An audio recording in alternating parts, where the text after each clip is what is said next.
Sans plus attendre, je vais donc inviter à me rejoindre sur scène notre première invitée. On ne la présente plus, mais puisque je suis là pour ça, je vais quand même le faire, bien évidemment. Elle est la deuxième femme à avoir présenté le journal de 20 heures. Elle a été dirigeante de l'Express. Elle a présenté plusieurs émissions politiques sur France 3. Et de 2008 à 2011, elle a été directrice générale de l'AEF, Audiovisuel Extérieur de la France. Mesdames et messieurs, merci d'accueillir Madame Christine Ockrent.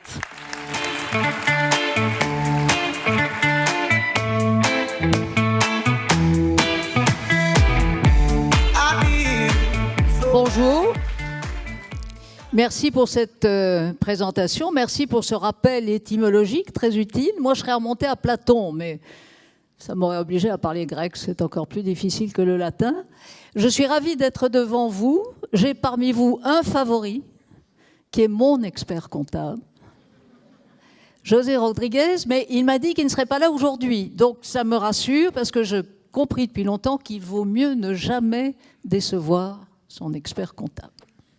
Donc je vais m'efforcer de réfléchir avec vous à cette notion de transmission et je félicite vos organisateurs d'avoir choisi ce thème qui me paraît singulièrement important dans une époque où tout semble s'accélérer et où tout semble devenir, il faut bien le dire, relativement chaotique, en tout cas moins qu'à la Maison-Blanche aujourd'hui, à en croire les dernières informations. Mon métier à moi consiste à m'occuper ou à me servir des mots. Le vôtre consiste à se servir des chiffres. Mais quand on y réfléchit, en fait, les principes de base sont les mêmes. C'est-à-dire qu'il faut que les termes que nous employons aient une valeur, qu'ils soient codifiés, qu'ils aient une légitimité, en gros, qu'il y ait un coefficient de confiance. Et le problème du journalisme tient véritablement à ce lien de confiance qui est souvent très distendu. Vous savez qu'en France en particulier, lorsqu'on interroge les gens sur le niveau de confiance qu'ils accordent à telle ou telle corporation, à tel ou tel métier, à mon grand regret, à ma grande honte, je dois confirmer que la plupart du temps, les médias arrivent en très médiocre position. Il n'empêche, avec le recul du temps, on se dit qu'au fond, pour ceux d'entre nous qui ont vécu au siècle dernier, la scène médiatique semblait relativement stabilisée. On avait en France une presse écrite relativement florissante, même si elle se plaignait tout le temps, soutenue par les aides de l'État, ce qui permet la diversité et le pluralisme de l'opinion. On a toujours eu, et c'est toujours le cas d'ailleurs, des radios puissantes. On avait un système de télévision à l'époque qui était réduit à 2 ou 3 chaînes. Et je me souviens de l'époque où le 20 heures réunissait à peu près 3 fois, 4 fois plus de téléspectateurs aujourd'hui, et cela n'a évidemment aucun rapport avec le talent des gens qui l'incarnaient. Enfin, j'espérais un peu plus de protestation, mais bon. Il ne faut pas oublier non plus une ressource fondamentale dont nous disposons en France et à laquelle on ne rend pas assez hommage, à mon avis, qui est l'agence France-Presse. Nous disposons de l'une des 2 grandes agences d'information mondiale, et c'est grâce à l'AFP que vous vérifiez la plupart du temps, et surtout à la radio, que très souvent les infos se ressemblent, parce que nous autres journalistes, quand on doit travailler très très vite, eh bien on se contente de prendre les 2 premières lignes de la dépêche de l'AFP et on raconte tous la même chose. Alors, avec l'accélération technologique, on est passé en fait du règne des mots au règne des chiffres, ou en tout cas au règne des algorithmes. Et ça a totalement bouleversé nos professions, mais plus encore tous les supports, tous les canaux de transmission. Donc non seulement l'exercice de transmettre n'a plus grand-chose à voir avec ce qui pouvait exister au siècle dernier, mais surtout les moyens de transmettre ont fondamentalement changé. Donc La démultiplication des supports, j'ai vu d'ailleurs en vous observant, la plupart d'entre vous équipés bien évidemment de tablettes, tout le monde a des téléphones intelligents, le nombre de chaînes télé maintenant est quasiment impossible à chiffrer.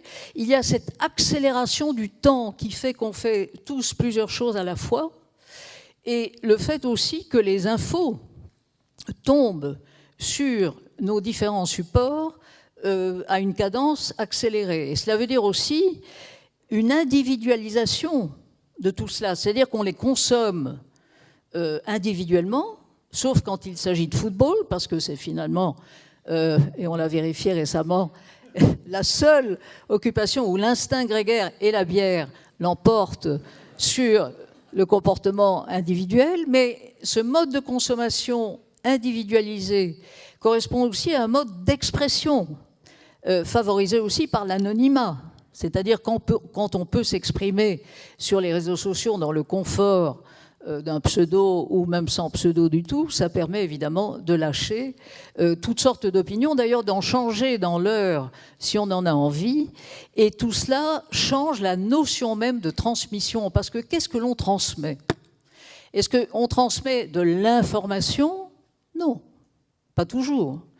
Est apparue et s'est développée dans des proportions considérables cette fausseur qui est la communication, l'industrie de la communication. Et l'on voit de plus en plus dans toutes sortes de sphères que vous fréquentez tous ou que nous autres, en tant que citoyens, nous côtoyons tous aussi, on voit que la communication, beaucoup plus que l'information, a envahi toutes les sphères de nos activités. Et en particulier, le narratif. En franglish, le storytelling. C'est-à-dire que raconter une histoire, c'est la plupart du temps plus efficace et beaucoup moins barbant qu'une analyse des faits. Et surtout dans un pays comme le nôtre, où on éditorialise volontiers, et où on a toujours considéré les faits comme une discipline anglo-saxonne, finalement, mais qui s'en préoccupe. C'est beaucoup plus intéressant de vous livrer mon opinion sur quoi que ce soit. Or, l'important dans la transmission, ce sont les faits, plus encore, me semble-t-il, que les opinions, quelle que soit leur qualité, qui, il faut bien le dire, est très inégale, mais parfois tout à fait intéressante. Le problème avec les faits, c'est qu'ils résistent mal aux mensonges. Les faits sont complexes, c'est beaucoup plus facile de lâcher une contre-vérité séduisante plutôt que de démontrer qu'elle est fausse. Les faits sont ennuyeux, la plupart du temps, ils sont parfois menaçants. Regardez ce qui s'est passé avec le tabac. Il a fallu des décennies avant que l'industrie du tabac, extrêmement puissante, soit contrainte à afficher des faits. C'est-à-dire que, hélas, oui, le tabac tue. Il y a beaucoup de choses qui tuent, mais enfin, le tabac tue. Pendant des décennies, l'industrie du tabac a produit toutes sortes d'études signées par des scientifiques dûment rétribués et qui, sous couvert d'analyse, transmettaient en fait une forme de mensonge scientifique sur la nocivité du produit. Je prends cet exemple parce qu'il traverse en quelque sorte les 60-70 dernières années. On est arrivé aujourd'hui avec cette technologie et cette accélération de la transmission à favoriser ce qui va le plus vite. Qu'est-ce qui va très vite? Ce qui est superficiel. Qu'est-ce qui va très vite? Ce qui est trivial, ce qui n'est pas complexe. On voit d'ailleurs à quel point sur YouTube, dès que vous avez 3 petits chats qui se griffent entre eux, vous avez un nombre de vues, comme on dit, qui est tout à fait phénoménal. Une étude récente, je ne vais pas vous infliger beaucoup de chiffres, les chiffres c'est votre spécialité, mais quand même quelques-uns. Dans la génération des 15-34 ans, qui est sûrement abondamment représentée ici cet après-midi, 95% des gens ont accès à l'info par leur téléphone intelligent Et donc, la télévision et la radio sont pour eux des supports qui sont en plein déclin. Les réseaux sociaux fournissent 71% des infos que cette génération consomme. Qu'est-ce que cela veut dire? Ça veut dire que sur Facebook, par exemple, ils vont lire ou consulter des infos recommandées par leurs copains, recommandées par vos amis, qui vous disent « Ah, regarde ça, comme c'est bien, etc. » Et donc, on en arrive, et c'était très frappant lors des élections américaines, les dernières, donc en 2016, de voir que les gens s'informent maintenant en silo. C'est-à-dire qu'ils consultent des informations recommandées par des gens qui, a priori, sont d'accord avec eux. Et donc, vous avez de moins en moins de discussions transverses ou d'informations transverses, parce que personne n'a vraiment envie d'aller voir des infos qui vont à contre-courant de ce qu'il ou elle pense déjà.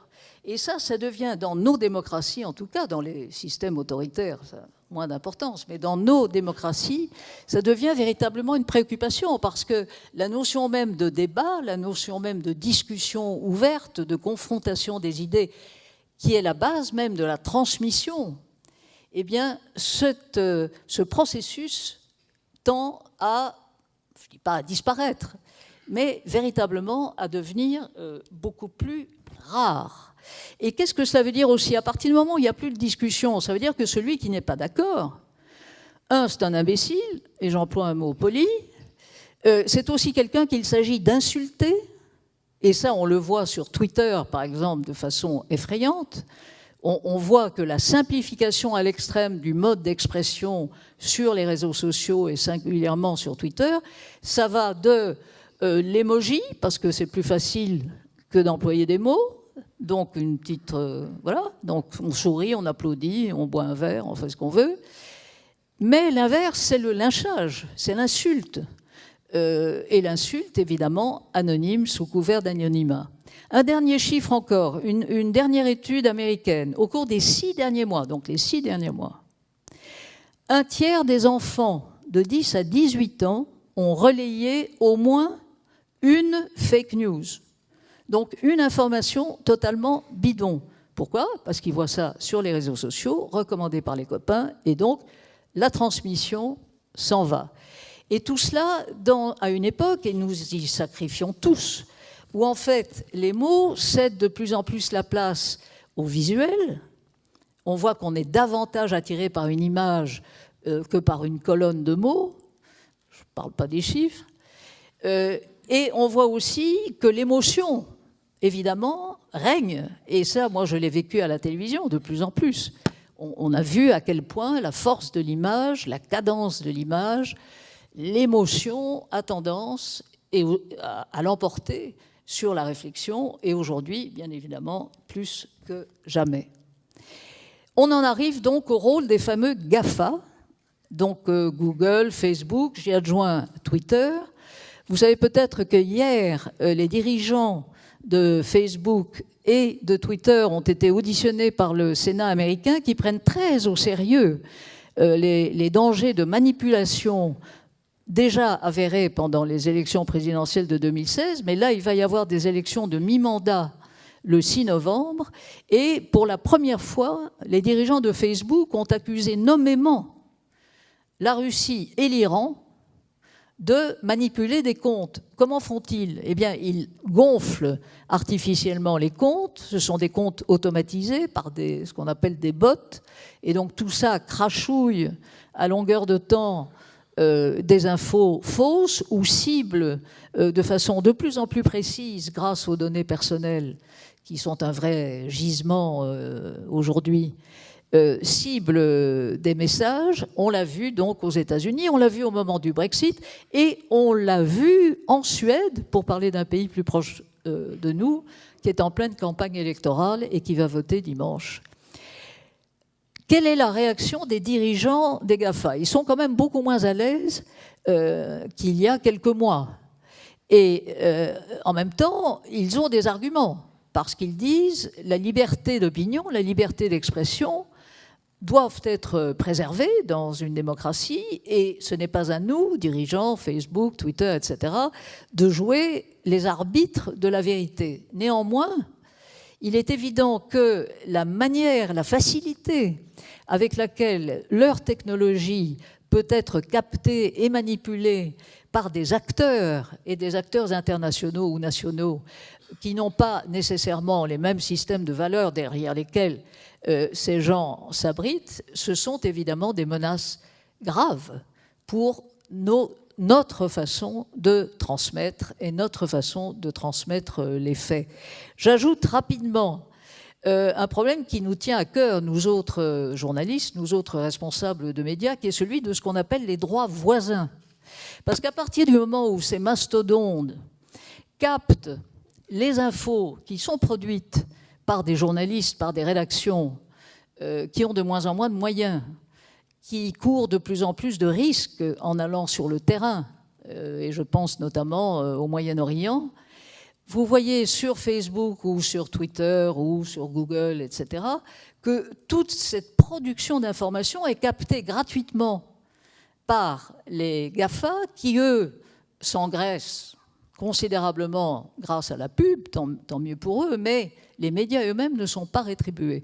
Et donc, il y a une session très importante du Parlement européen la semaine prochaine, je crois que c'est le 12 septembre, qui doit essayer de statuer sur cette question difficile, comment rétribuer à leur juste prix les fournisseurs d'informations qui sont les premiers transmetteurs, alors que ce sont les très très gros acteurs de la technologie qui ont envahi ce marché.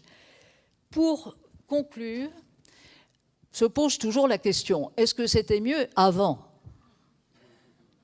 Pas vraiment. Il y a toujours eu, quels qu'aient été les modes de transmission, et singulièrement dans mon métier, les modes d'information, il y a toujours eu de la manipulation, il y a toujours eu des fausses infos, il y a toujours eu de l'intox. Mais encore une fois, ce qui change désormais, c'est l'échelle, et la rapidité et la vulnérabilité.